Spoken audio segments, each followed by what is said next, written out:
Hello everyone, my name is Gita and I'm here to have a conversation with you about a few things. I usually do these things much better talking one-on-one with other people. While having a subject matter, it kind of helps it bring it out of me. But there's a few things I've been thinking about sharing with you guys. So one thing I would like to say is I just had a live stream tonight, and some of you might see it, some might not. But I would like to say one thing. Some people may not understand like why I did what I did. So what happened was, just to say a story, somebody came in to the chat while I was doing 11/11 live readings, and the readings cost $11.11. You know, and someone sent $11 all broken up and stuff, and I'm like, and then they're like, where's my reading? And I'm just like, what are you talking about? You haven't even given the whole amount. I know it's just 11 cents, right? It's just 11 cents. It's not about the amount of money. It could have been 1 cent, you know. It's about holding. I felt like an obligation to hold that person accountable for their actions. I felt like I got information from Spirit that this is the kind of person, this kind of person. It's the kind of person, no matter where they go, no matter what they do, they always try to short everybody. So if they go in the gas station and they got to pay for the gas, oh, well, I have almost all of it except for a quarter or $1. Can you cover me? And everybody is so nice and they cover that person. And it's always nice to give back. Right? It's always nice to give back. And I'm not saying that it isn't. But the thing is that you shouldn't have to demand for people to give you money back or to give you things back. This is something that you come to. So you should not be putting people in a situation where they have to give you something unless you're sincerely in need. Okay? So it's not like she came into the grocery store and she didn't have enough money. Okay? And she needed food for her children. That's different. Okay, she's coming in for a reading, something that she could actually probably live without. She's not going to die if she doesn't get it. And I just had a very strong feeling that this is the type of person that goes around and goes to the store. Oh, I don't have all of it. I have all except for this one. I have all except for that. And always probably, oh, can I borrow $1 from you? Can I borrow this and that? This is the kind of person I had a strong feeling this is the kind of person this is. And I don't understand why exactly, but also the person feels entitled, okay? They're entitled. They feel entitled that, okay, I gave you $11, that should be enough to get what I want. Well, the thing is that the price was $11.11. It wasn't $11, otherwise the price would be $11. If that was enough, it wouldn't be $11.11. So I called the person out on their shit. I actually thought about it. I was like, should I say anything? Will I say anything? And it's like, how's that fair to the other people who are actually paying that and more? There's people who give more than $11.11. And they're always kind and generous. There's people who like, it hasn't happened a whole lot of times, but there's this one person who last week she fell asleep during her reading, and she could have been mad.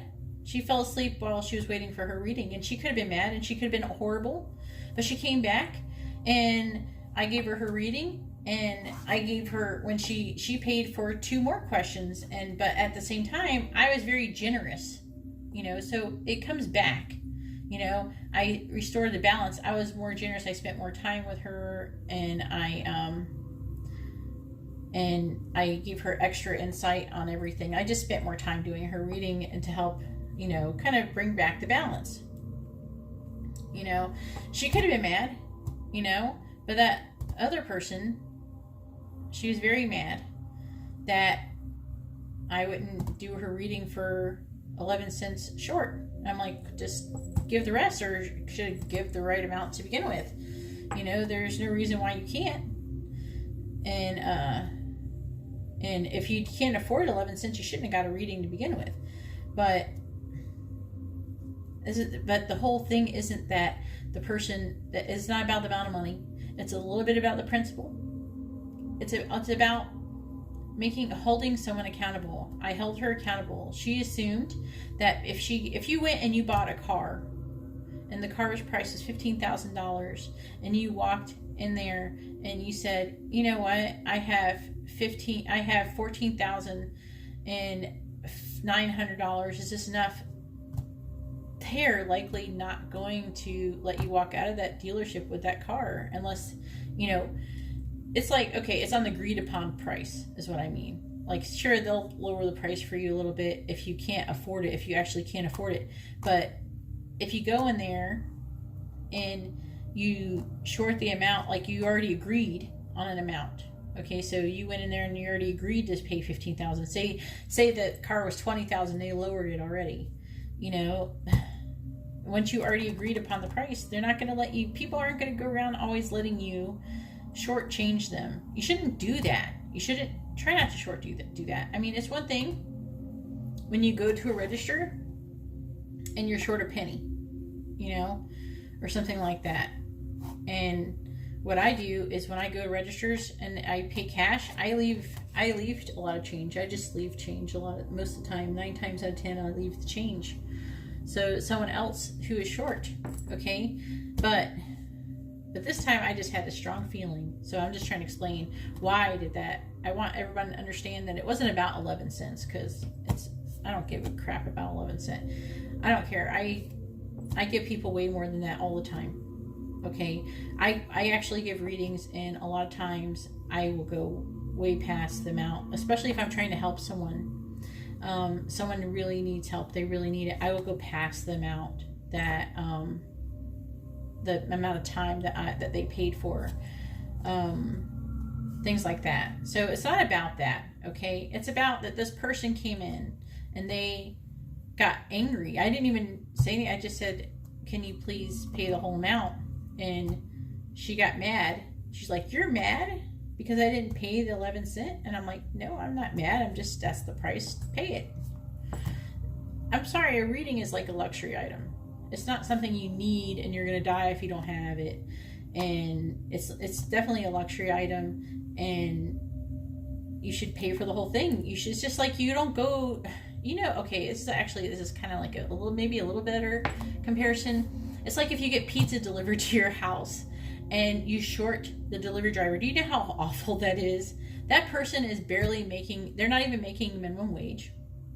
And they use their car that they destroying and driving it with their gas to your house and bringing it to your front door. And not only did you not tip the person, you didn't even give him enough money. So he has to pay money out of his own pocket, and he's working hard. So he's got to pay money out of his own pocket. In order to give you, and a lot of times the drivers will do it too, and they shouldn't, but they don't want a hassle. See, a lot of people, they pay for the hassle. I could have shorted 11 cents so I wouldn't have a hassle, so I can make everyone out happy and feel warm and fuzzy. But that's not what I was supposed to do. I felt like, and I was told to, by Spirit, to hold that person accountable, because that person was the kind of person who goes around expecting a handout from everyone. And they were at here, and this leads me into what I'm actually going to talk about. This right here, this diagram, is a diagram I made, and it is about the thought of creation. Okay, so you can take a moment and look at it. And this is where I'm going now. Okay, and this is what it actually is kind of funny. It leads into this. Okay, so for an example, the person, a lot of people are at this one, and actually that goes into more stuff, but the person was at the desire to receive, not the desire to give, or even the desire to receive so they can give. But no, she was at this very, very raw, this is very, very first beginning stage. Okay, and that's where this person was at. And then the person has probably things that people would assume to be called narcissistic type traits. Okay, feeling entitled, like you owe me something. I don't owe you anything. You didn't pay the whole amount. And actually, I would have refunded the person's money if I knew how, but I don't know how. And I don't know how easy that would be, and I'm sure it would still cost me money. It would cost me more than 11 cents to refund it. At least it does in PayPal. So, now to move on to what I'm trying to go on to is why people generally like me, or I'm actually, I'm coming off to a lot of people as very kind and generous and everything. And so I will attract people like that who have the desire to receive, because they know the people who are normally giving will expect to get. Okay? They will come up. I'm trying to find something. Wait, hang on. Let me use something to prop this up better. So maybe you can see a little bit better.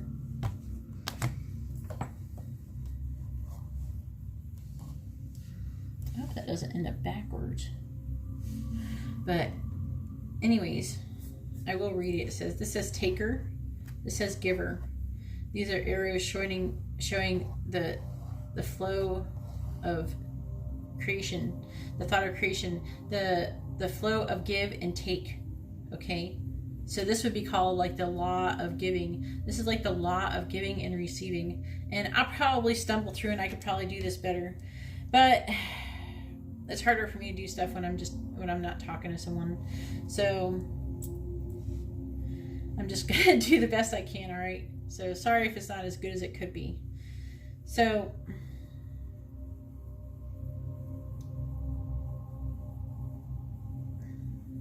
it ended up coming up. It was someone who was talking about narcissism, how narcissists or good people attract narcissists. And then I don't know exactly why, but I was blessed with the information suddenly by angel, spirit, God. I call it God, but I know it wasn't directly coming from God. It was coming from angels. Okay. And they told me why. Okay. And the reason a very loving, kind, and compassionate person and giving people attract narcissists is because it's something inside of you that needs to be balanced. Okay. So we attract a very extreme version of what we need, so we can find that balance.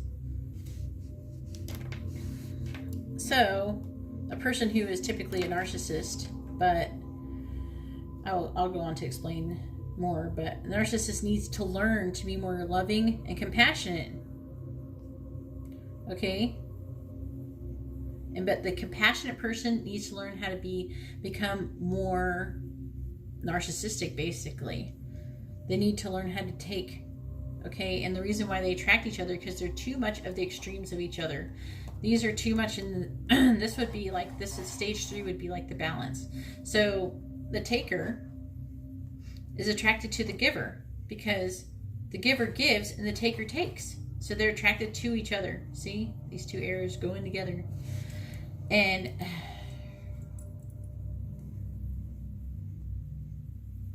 But the whole purpose is that the taker needs to learn how to be more balanced, and so does the giver. So what happens is that the taker learns how to give by the giver holding the taker accountable. I'm the giver and I held that person accountable. So the giver has to hold the taker person accountable. Saying, no, I am a giver, but I'm not going to give this to you right now because you did not do anything to earn it. What did you give me? And it's not about being selfish, as being able, if a person who's a giver constantly gives, they are going to not have anything to give anymore. Okay? And a taker, what are they going to do? They're going to just take everything from everyone. But if a giver constantly gives, and then how are they going to give to other people if they never take anything? So it's not, I think a lot of people think it's evil or bad to take, and it's not bad to take. but it depends on the reason is why. It's all about perspective. And perspective is a big deal.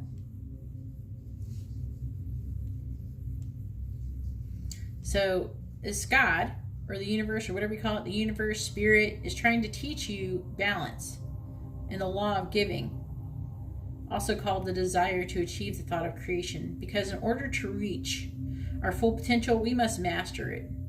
I don't think many realize this process unless they have mastered it. Okay? And I have mastered this this whole process. And it was not easy. And it kind of happened, I feel like it happened on accident. I was forced to stay with a person. I'm a giver by nature. Like, a lot of us are just born the way we are. So people are born givers, and then there's born takers. Okay? This person is often perceived as narcissists. I'm not sure. I don't think they're really narcissists. And people demonize narcissists. This is a person who is at this stage 1, the taker, desire to receive. But the desire to receive is for selfish reason. Okay? And then we have the giver. But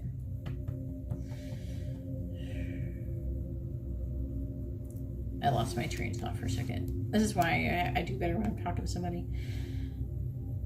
So this narcissist here is at stage 1.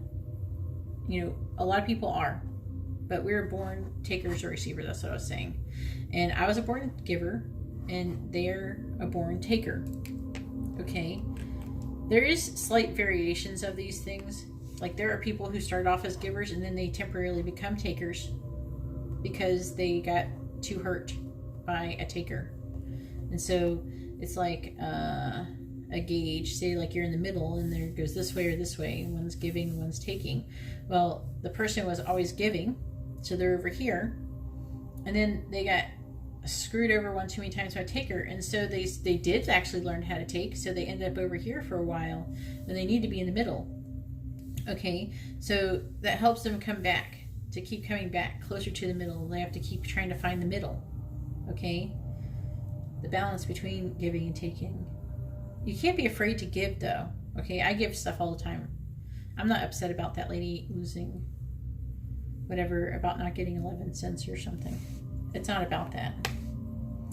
As a giver, I am obligated to hold her, a taker, responsible.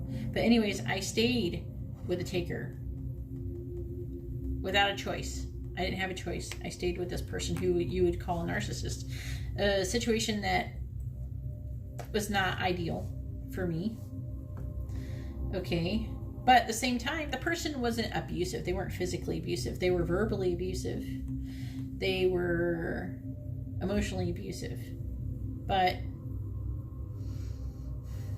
now that I think about it, it served a purpose. It had a purpose, because that person is forcing me to learn how to take. You know, to stop giving so much. Stop giving and stop giving. You know, to learn how to take. But it's like, but why? Well, you know what happened is I was a giver, and I was taken from until I had nothing. I had nothing left to give. Of course, we always have something to give, but I was to the point where I had nothing to give, really, at least to this person. And it's like, well, shit, now what am I going to do? And now I can't give to this person. I can't give to the other people that actually deserve to give, to get things. Now what? Well, shoot, you know, how am I going to get anything unless I take something? And I'm not going to steal anything. I mean by receiving, allowing yourself to receive.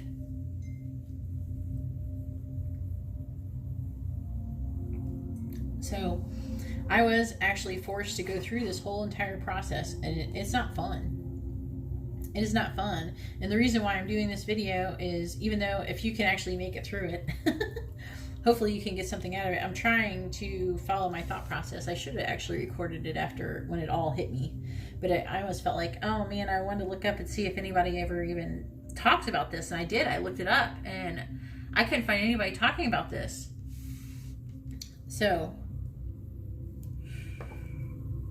to reach our full potential, we need to get down here. We need to be down here, okay?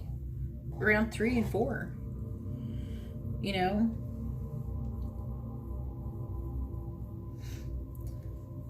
So the passionate person is at stage 2. I was saying that, and most likely arrived there at an early age.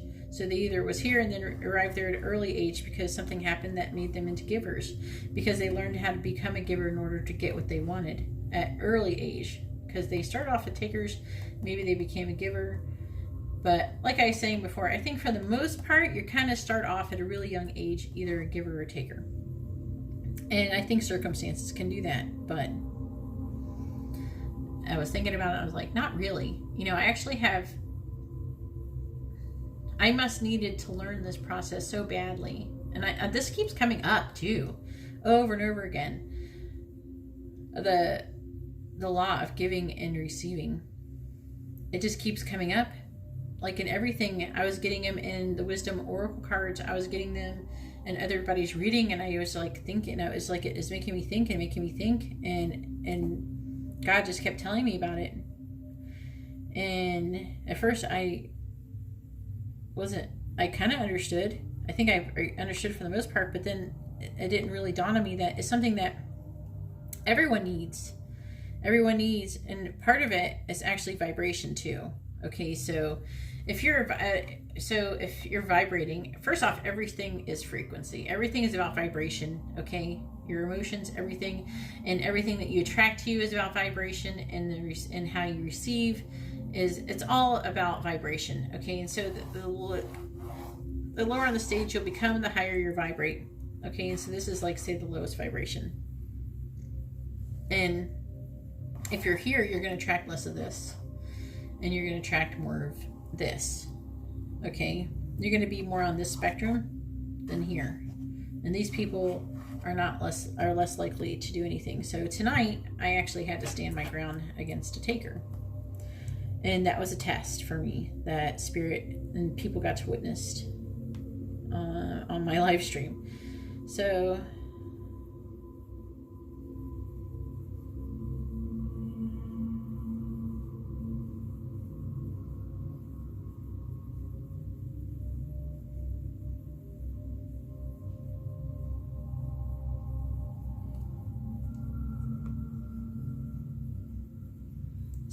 being around the other person, so if the giver is around the taker, they learn how to reach stage 3 together. They push each other back and forth between that gauge I was telling you about, back and forth, so they can learn how to get in the middle.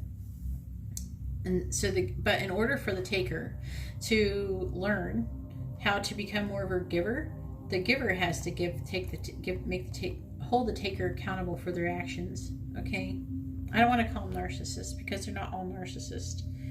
They're just at a different stage, and we do need them. So say like you're with somebody, as long as they're not beating you or anything like that, you might fall out of love with this person, because the giver usually will vibrate higher than the taker, and so they'll easily fall out of love. You'll fall out of love with somebody if you're in this process, but it doesn't mean you shouldn't be in the process. I think that you still have to do it, or you can just watch this and then try to figure it out on your own. So the reason why these attract each other is because they're too much of one thing. The narcissist or the taker is too selfish, and the compassionate person is too giving. And by being together, the taker will learn how to be more giving.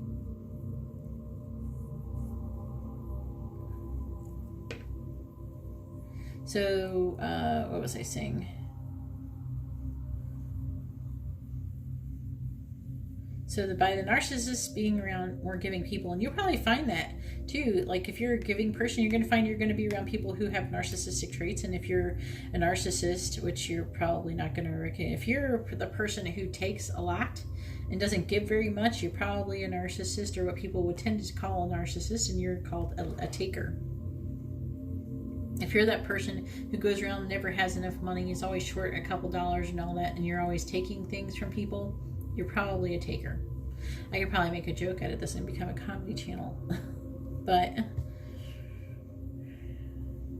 so this person, they will keep being put into unhappy situations where they aren't getting what they want, and they're forced to learn more compassion. Once they've taken everything from the giver, the taker could move away.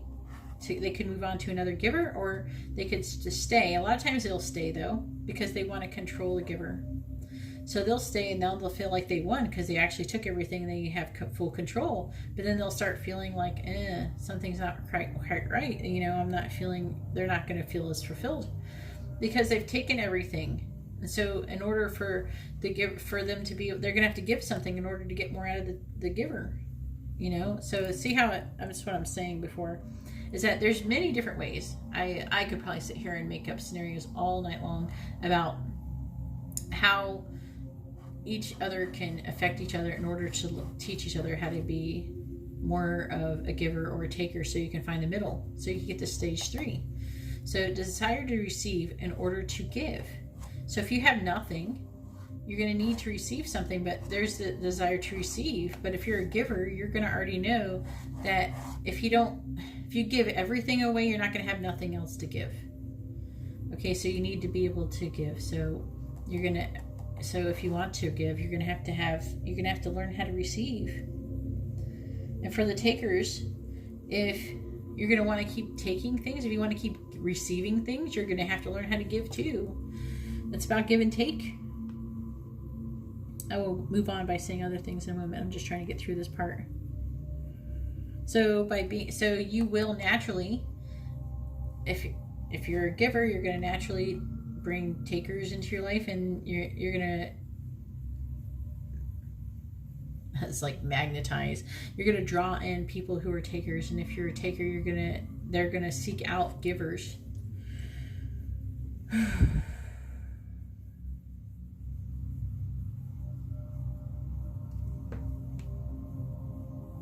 But if you're a giver, and you are going to have to learn how to hold more takers accountable. If you want to help other people, if you're a giver and you really want to give, tough love, more tough love. You're going to have to learn it. You're going to have to learn tough love if you're a giver. I'll probably make more videos about this. This isn't the only video I'm going to make about this. I'm going to have more thoughts and stuff and have more realizations. This is actually a pretty new concept. I should have recorded it when I had it fresh in my brain. And now I wish I did.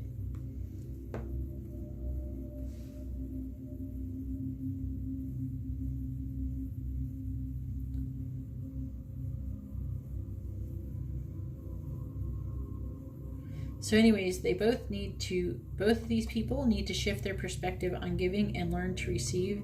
And the narcissist learns to give more, and then they can reach stage 3. Okay. But I feel like taker is probably going to reach stage 2 a few times back and forth before he reaches stage 3. But either way, the vibration will change, and you can usher in this vibrational change and learn how to do these things a little easier by changing your vibration. And I've talked about it before, and some of the things that you can do to change your vibration is have things like selenite crystals around you. Meditate with them. There's like the ones that are made for your palm. These type of things. Meditate with these. Listen to positive music. Try to avoid having negative thoughts. If you have a negative thought, say, no, I don't want to have this thought. Pretty much tell them the thought. You don't want to have anything to do with it. It's like, no. If you think a negative thought, like maybe you start worrying unnecessarily. Maybe you have a thought that someone's going to hurt your child, or someone's going to say this, or you start making up scenarios in your head where somebody says this and you say that and that says that, and then you have this back and forth, and you basically have a fictitious conversation with somebody, especially if it's negative. Now, if it was positive, I wouldn't say it's so bad. But if it's negative, say, no, I do not want that. Cut it out. You have to stop that. Okay? And so you have to cut that kind of stuff out. Listen to positive music. There's actually like music. I play it sometimes, but I don't play the other stuff. There's music, like there's a singing bowl here. The whole reason of these singing bowls is to help align your chakras. If you keep your chakras aligned, that's going to help you a lot as well. This right here, this sound is the sound of like your root chakra. And so they're singing bowls. There's loads of videos of people playing singing bowls. They have crystal ones. I want crystal ones. That'd be cool. But they have these big giant crystal ones. They're extremely expensive. And they play them. Okay? And you can listen to those and everything like that, and to help. And there's ones that it says like the one I'm playing now is called Fire, Moon, and Miracles. It's 528 hertz. Okay? Look for healing, like frequency music. It has to be frequency. You put in, like, you don't have to put a number in, just put in hertz, and you can see there's different frequencies for different things. And the more you listen to these different frequencies to raise your vibration, the more it's going to raise your vibration. But you have to do it consistently. You can't do it like once every great while. You will have these kind of breakthroughs where you figure, well, you'll be able to achieve these type of thoughts, these type of actions, these kind of lessons. You're going to have emotional, spiritual, mental breakthroughs. You will reach breakthroughs, and you will be able to understand things better. It'll just happen. So like you can go to sleep listening to this kind of meditative music, not listening to white noise. White noise isn't like, it's not good enough. You can listen to stuff that's like white noise. Maybe it has the sound of rain and then bells or something. There's different ones that have different frequencies. That's what I suggest listening to. And you can listen to it while you're sleeping. You can listen to it with headphones. Listen to it for an hour while you're doing something where you don't have to listen to anything, while you're driving or something. Listen to that. And believe it or not, it does something, okay? I did that, okay? It makes a big difference. That's actually pretty good. And another thing is, like, just like with prayer is also meant to raise vibration, okay?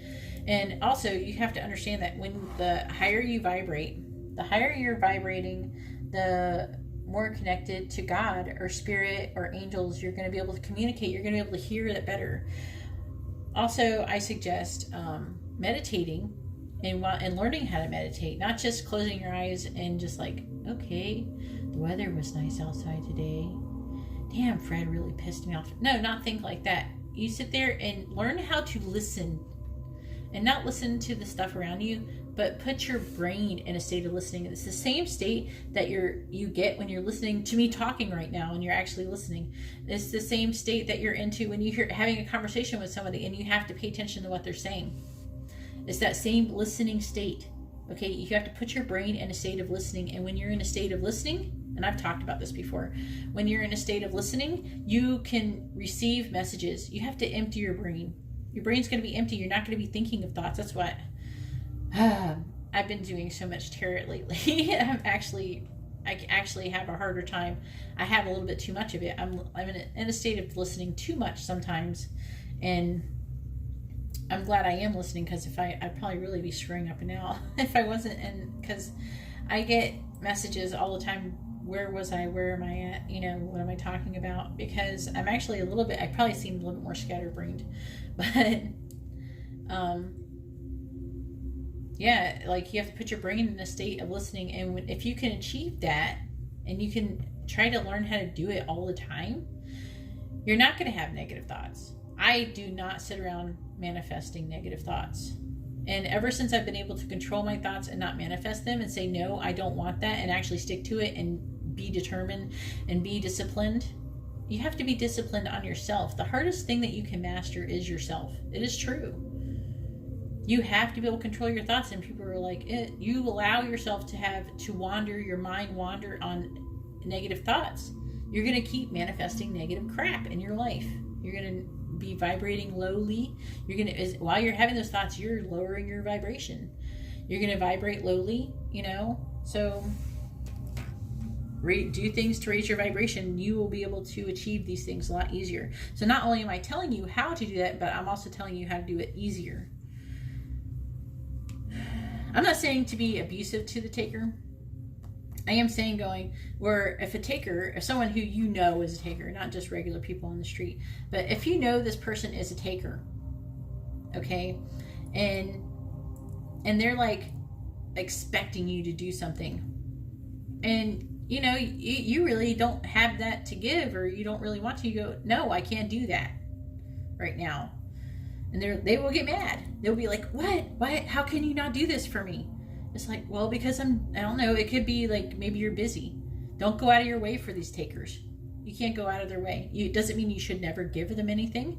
You should, but you have to find a balance. There has to be balance. Everything with balance. Yes, you can drink alcohol, but should you drink alcohol all the time? No.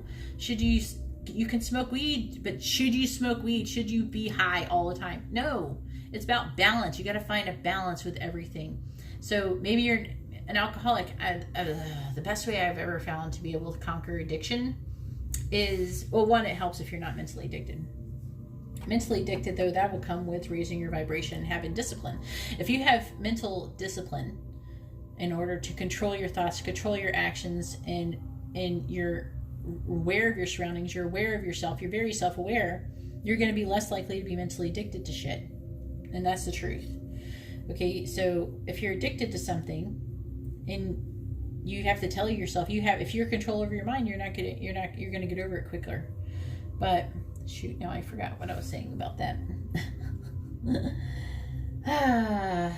I should not be so lazy, and I should edit my videos better. But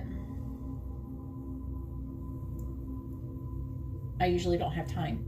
That's again about giving and taking. I don't have the time to give you in order to edit it so it's perfect. So I'm going to take from you by asking you to put up with that little bit of space where I don't say anything or I lose track of time. And so I can give more, because that helps me be able to give more. Because if it starts being too much of a hassle, then people aren't going to share things. If that makes sense. I'm hoping that I'm making sense while I'm talking about things that I'm experiencing, so you can, as like an example. I'm not saying it to be weird. So, if you want to teach a taker or a narcissist to be a giving person, you have to be less giving to the narcissist. Hold them accountable. Okay, when they say something, say no. Learn how to say no. Stop being a people pleaser. Learn how to say no. You can be nice. You can be polite to people when you see them. There's no reason to be rude. You can learn how to be nice while say no. Say nicely, say no. If they get mad, oh well. They'll get over it, won't they? That's what you need to learn. They will get over it. And if they want to keep getting things from you, they're going to have to still come back, And if they go away, that's their loss, ain't it? It's not your loss. They're only taking stuff from you. You're not getting anything out of that person. So you're not losing anything if they're gone. But if they're a giving person, or if they're a little bit closer to the giving side, or if they're in between and they still want things from you, they're going to come back. They're not going to give up that easily. You need to know your value. Unfortunately, some people who are givers have low self-esteem and they have low self-worth. Know what you're worth. Learn what you're worth. Obviously, if everybody's coming to take something from you, then you must have something. Okay. So basically, if the giving person doesn't learn to be meaner in a way, at least to the taker, then their perspective and only shows the taker compassion, they will not learn. Okay, it takes years of having to actually stay with someone who is a taker and sticking it out of full of frustration of constantly giving and not getting to the results that they seek, or pretty much what I was saying, giving and not getting, and not, pretty much losing everything. You become empty. You've given everything. And then finally you have to do something new because you have nothing. You're empty. Is like you have a cup and it's full, but if you empty all the cup out and you're a giver and you've run out of, you don't have nothing to empty out of your cup, you have nothing to give anybody. Man, having children will teach you that really quick, that you can't give to everyone else if you have children, because you have to have something to give to your children.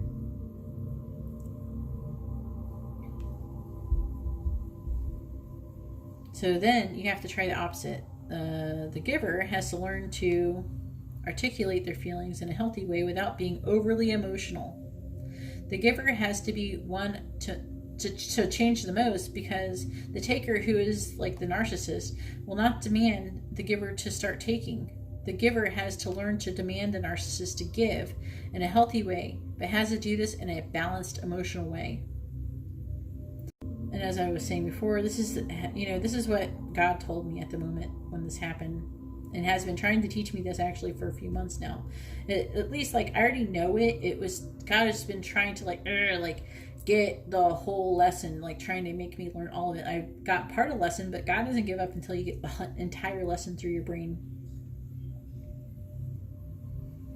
So I stayed with a taker, and I've been with a lot of takers too, but I stayed with one. I stuck with one taker who wasn't physically abusive or really wasn't in the core a horrible person, but I stayed with this taker for 10 years, and that's what's taught me this. So people wonder, why do I keep ending up with a narcissist? Should you be with a narcissist? Should you be with a taker? If you're a giver, yes, you should be. At least until you can learn these things. And then you'll be able to move on. And hopefully, you are kind of obligated a little bit to teach the taker to give. But you know how you will do that in the end is that once you've mastered this, you can do that by leaving them then. But if you leave too soon, you won't learn the lesson. But some people do, like, say, I was saying before, this is the giving side, this is the taking side. So say this person's a giver, and then they get mad and they leave the taker because they took. So they end up becoming taker for a little while, right? And then they'll go back to being a giver again to get what they want. Like to get people, I don't know, to feel like people care about them sometimes. Or just to feel good, you know. But they end up back here. They do end up over here, and then they still end up back over here. But maybe they'll be more this way instead of all the way over here. You know, so, but if they leave too soon, they're going to be over here and then over here, but not here. Okay? It's like you have to go back and forth. Otherwise, you'll just keep going around and around the circle. Keep going around with different people. You will just keep in the same pattern of being with takers, because that's what's going to keep naturally coming to you, because that's what you need to learn. People go, the law of attraction, I imagine what I want, that's what I'm going to get. No. How about the law of learning? Where is that? Is that a law out there? Because I don't have all these things memorized. But there is a law of learning. And you will actually bring to you what you need to learn. So that's what I'm really feeling. I feel more the law of attraction is about what you're really going to attract is what you need to learn in life. What you came here to do, what you signed up for. You signed up to be here.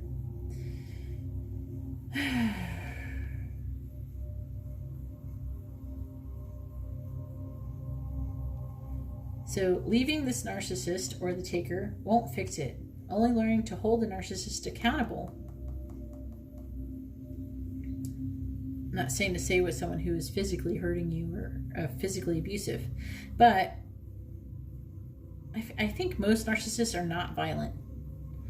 And eventually, the giver will be less emotionally attached to the narcissist, and then will learn to stand up for themselves and repeatedly hold the narcissist accountable for their actions by calling them on it every time. I will say though, and I did write this down, that so far I'm not saying it's all like this, but I've noticed that water and fire signs are the most giving, and the taker or most typically end up being givers, and the takers generally are air and earth signs. Every taker I've ever known has been an air or an earth sign, and every giver I've ever known has been a water or a fire sign. So what does that say? What do you think? Think back on it. Every person that you've ever known to be a taker, what sign were they? Let me know in the comments below. So,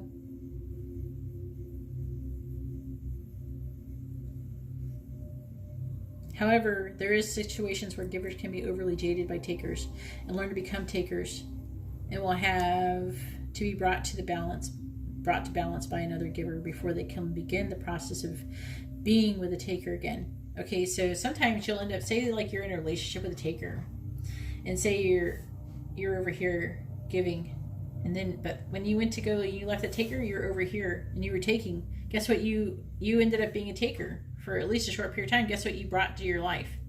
A giver. Okay, and then you were bringing back. But what happens? What happens with that? So you start giving to the giver, right? And so you're both givers. What happens? You actually end up repelling each other. And usually you'll end up repelling each other like in this weird way, like you'll break up for some weird reason. Like it won't be, nobody really fought to break up. No one fought or anything like that. It was a peaceful breakup that either you're moving on to do other things or this and that. It was just something I had to move for a job. It was just something that was not like you end up breaking up for a reason that's not fighting, not horrible. Okay. So eventually you repel each other. Why? Because you still need to learn about giving and taking. So you ended up back with you'll end up again with a freaking taker because you didn't learn.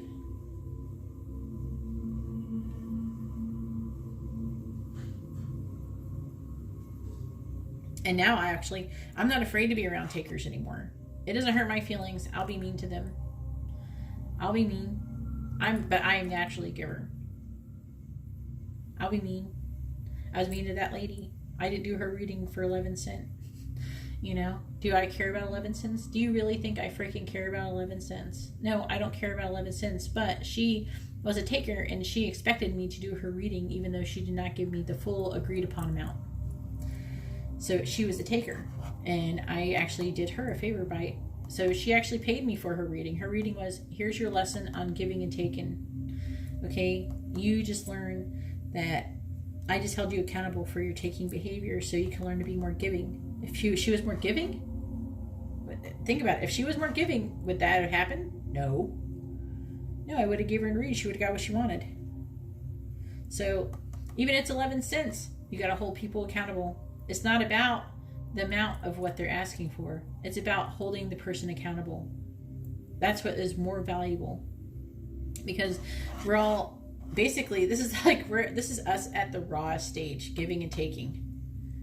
This is like the base root of something we have to begin to even learn how to do in order to get anywhere here. So we can get anywhere close to being anywhere near close to God, or to be able to talk to anything and learn how to and do anything and learn how to be at peace and learn how to function in,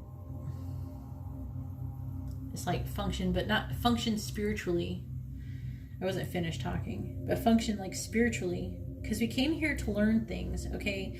We signed up to come here to learn these things. It is true. And I said this earlier and I'll say it again. Like I said it in my live stream and I'll say it again. I've said it in other things. It's like we're born. No, we're not born. We're like, say we're like celestial bodies and we line up and we all want to reincarnate. Why do we want to reincarnate? By the way, we don't all get to reincarnate at the same time. There's a limited amount of bodies and there's a lot more. There's a limited amount of physical bodies than there is celestial bodies. So there's a lot more celestial souls out there than physical bodies on this planet and actually in the entire universe. Okay. So, but we do get to go round and round, but we might have to wait a while. So we're waiting in line. And say we even have soul families and stuff like that. So say we're waiting in line and we're waiting to like be able to be reincarnated. So you go there and it's like when you go to play a game, you know, you pick your avatar, you pick but you're picking though by your challenges and stuff like that. So you pick, okay, say you start off, this is the lessons I want to learn. Okay, this is what I need to work on myself. Okay, well, we go here to this planet in order to learn those things. And so you pick, you know, what are you going to learn? What kind of challenges? Well, how are you going to learn it? You pick how you're going to learn, who you're going to be with, who you're going to be around, what situation you're going to be in. Did you grow up abused? You pick that. You pick to be abused. Did you grow up? Did you get raped? You pick to be raped. And I know that sounds awful, and it sounds like it could be victim blaming, but you actually did pick to be raped. It's not about the law of attraction. okay, in this situation. You didn't attract that to happen to you. You asked for it ahead of time. So everything that's happened to us that's bad and good, we asked for ahead of time to teach us things. There's people, and sometimes they have to get a lot of things. In order to get a lot of things, they have to learn about being able to give. Maybe there's someone who's like a chronic taker, and so they get all these things, and guess what? They want to go, okay, well, they went through one life and they reincarnated and they come back and say maybe they're a taker, and they're like, well, maybe I could learn the lesson if I just had everything, because then I could give anything I wanted because I'll have everything. And guess what? Those takers, sometimes they end up rich as hell and they have everything they could possibly have, but they don't have nobody. They end up alone. Why? Because they don't learn how to give still. So even having everything doesn't teach you how to give. But sometimes people get that so they can learn that that's not the way. And then some people need everything so they can learn to give. They do learn to give from that, but not everybody. It's going to be different for everybody because it depends on the situations they have to do. But we do fail. Usually when we get the hardest part of your life, when you get into the hardest points of your life, is when you're going to learn the most. Those are the ones you have to make it through. The parts of your life where it makes you want to give up and be suicidal, those are the parts of your life when you're actually on the brink of actually succeeding. That's when you're at the most, at the breaking point. That's when you're at the horizon. You're right there on the edge. You're about to learn it. And if you give up and you die, and you will just reincarnate and you have to go over it again. So you're not learning anything. It's stupid to give up, man. Can you imagine you waited 50 years or something to reincarnate, and then you come here, and then you finally get to the lesson that you signed up for, and then you kill yourself? Can you imagine what your reaction is when you get back? You're like, damn it. You're probably, damn it, I waited all this time to get there and do that, and I freaking gave up anyways. And then you have to try again. It doesn't make it any easier to give up. It doesn't. Giving up is not an option. That's what you have to tell yourself. You have to learn to tell yourself giving up is not an option. And you have to decide what you're here to do, what you're here to learn. If you're really that depressed, get a purpose. You need purpose. That's how you cure depression. If you're part of depression, get a purpose. Have a purpose. Become selfless. If you have bad depression, become selfless. If you have anxiety, do what you're afraid to do. Do things that you're afraid to do. Say you're afraid to be social, go be social. Everything that you're afraid to do and everything is what you should be doing. I'm not saying you have to go freaking cliff diving, okay? Even though, if you're obsessed with, if you think cliff diving would be awesome, if you had the balls to do it, then fine. But I'm just saying, you got to do things that scare you if you have anxiety. If you're afraid to drive a car, drive a car. It doesn't mean you have to drive the car 100,000 miles down the freaking road. Okay, but, go drive around the block a couple times every day until you get used to it, until you build some confidence. And if you have depression, you have anxiety, and you have PTSD, you have to raise your vibration in order to get rid of that negativity that's in you. You have to raise your vibration. If you raise your vibration, you don't get depressed. Did you know that? If you raise your vibration and you're vibrating way up here, and depression is a low vibration, it's down here, guess what? You don't get depressed. So if you learn how to raise your vibration and you learn how to control your vibration and balance your chakras and do all this stuff, you will not get depressed. You will not have anxiety. And if you do, it'll be fleeting. And you'll get over it much quicker. Because your body just will repel it. Your spirit will repel it.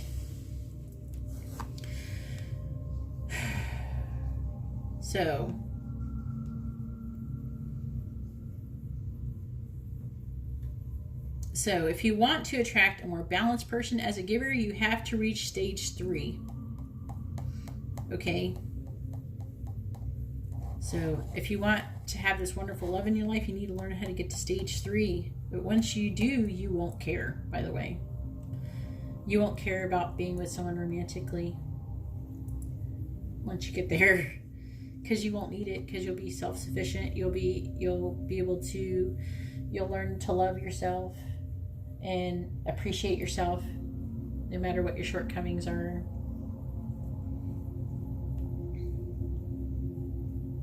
So in the end, the giver has to learn to take in order to give, because giving all day long leaves you with nothing. Eventually, then you're unable to help anyone. If anything, the narcissist or the taker will have a harder time making it to stage 3 and 4, because they need the giver in order to get there. So takers can become stage 2 by being held accountable in some situations. Takers do love and have feelings. I just want to say that. They just show it differently. They hurt too, except it's usually self-centered is their pain. They can shift by loving something and losing it at no fault of anyone but themselves. That's something that helps too. It has to be something huge to have it happen many times.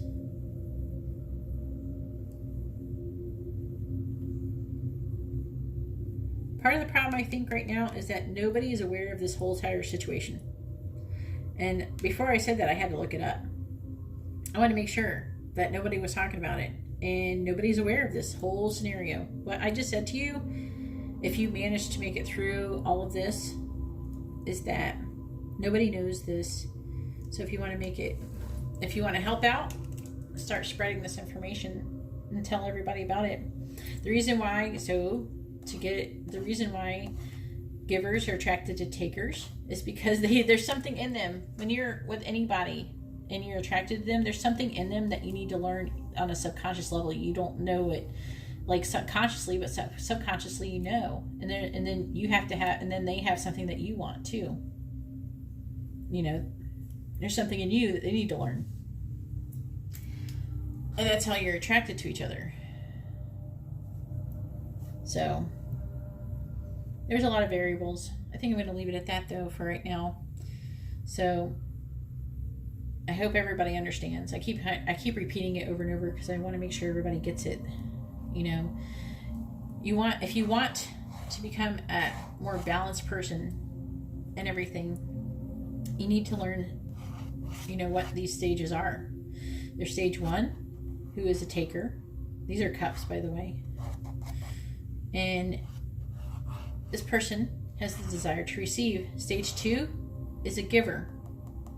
They have the desire to give over the desire to receive. So they want to give more than they receive. But when you start to become more balanced, you reach stage 3, the desire to receive in order to give.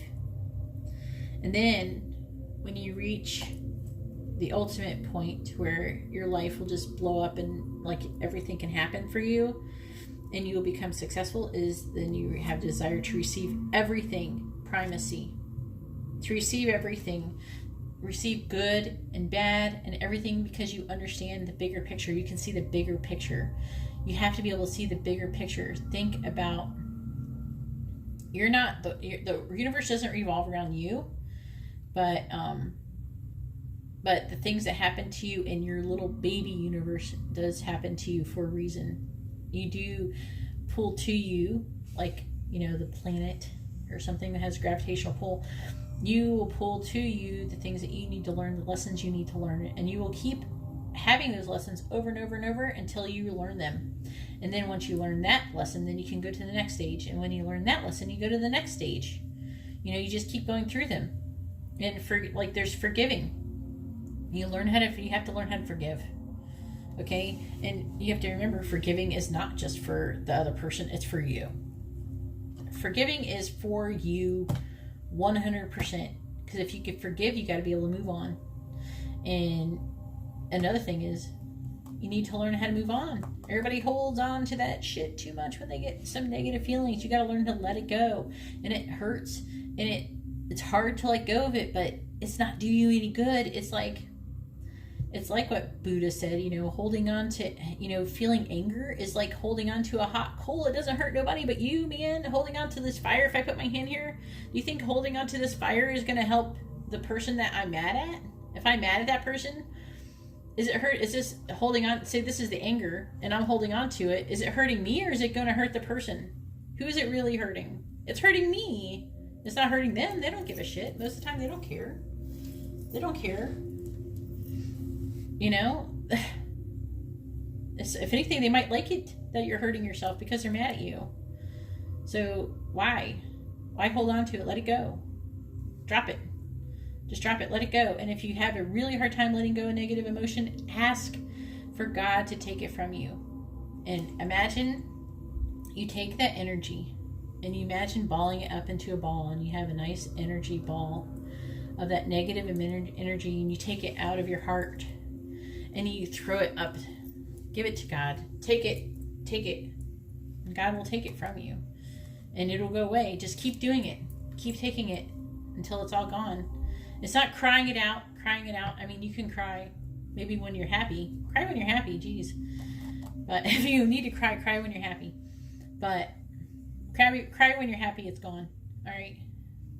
But crying it out doesn't work. Crying it just exhausts you. You have to let it go. And when you let it go, that pressure will release off your chest, and you'll start feeling so much better. And then once you're not being ruled by your emotions, here's another thing I want to talk about. But I'm going to say it really quickly. I do want to make another video about it. About being numb. You're not numb when you're numb. When you think you're numb, you're not numb. You're just calm. Okay? We're not supposed to be going around having these intense emotions all the time. We're not supposed to be going around going, oh, I love, man. Oh, man, I love. No. Or you're not supposed to go around and going, oh, I hate that fucker. Oh, man, that motherfucker, I hate them. You're not supposed to do that either. You're supposed to be like calm. Like the wax in this candle. See how it's not moving? You're supposed to be calm. And when you're calm, guess what? You don't feel any emotions any more than others. Guess what? You're not walking around feeling happy on top of the world, but you're not feeling low either. So a good vibration, you don't feel anything. If anything, feel gratitude. You're not vibrating lowly. It's a good sign. Don't be afraid of that feeling. Don't be afraid of feeling nothing. Okay? Because you do feel stuff when it's appropriate. Okay? And also when you can calm your emotions and you can be in control of your emotions, you can think clearer, you can listen to spirit better, you can listen to your intuition better, because your emotions block your intuition. Over emotions block intuition. You cannot connect to spirit. You cannot listen to anything. You can't even listen to your higher self. You can't do anything while you're thinking emotions. While you're having crazy emotions, it's so hard to focus. It's like trying to do a math test with a screaming 2-year-old in the same room with you. Okay? You can't, because your emotions are like that screaming 2-year-old. And your emotions are like the screaming 2-year-old, and you're sitting there trying to do a math test, and you're trying to listen to intuition, trying to do the math test. And you're just banging your head because you can't, because you got a freaking screaming 2-year-old in your room. Right? So emotions are good when they're appropriate. They're bad when you overdo it. Okay? You can be happy. Happy is good because it does raise your emotions. But don't be disappointed when you're not happy. It doesn't mean anything's wrong. If there's something wrong, then you'll feel bad. And you'll be vibrating lowly. And also, the more higher you vibrate, you're not going to... all the negative crap, you're going to run into less negative people. You're going to have less negative things happen to you. And if there's something negative does happen to you, like today, how I ran into a taker who I was being tested. Okay, it's like a test. It's like part of the lesson. Did you learn this lesson? Yes, today I learned a lesson. And I learned this concept like a couple weeks ago. I learned this a couple weeks ago, and not because I learned it on my own. I do not take credit for learning this. I was taught this. By who? By God. That's who I was taught this by. Whatever you want to call it, spirit, universe, that's who I was taught this by. I was told this specifically. Why? Because my emotions were calm, and I could listen. Anybody can do that. Anybody can do what I do. But that's what we're meant to do. That's why I tell you this stuff, so you can do it too. Okay? I want you to be happy. And being numb can be happy. It's a version of being happy. It's not being sad, and being sad sucks. I mean, who wants to be sad? You can't even freaking think or anything. So I'm going to go ahead and let everybody go. But let me know what you think about it. And also let me know if you think I should do these live. But I've been meaning to do this for a long time. So, all right, I'm going to go ahead and let you go.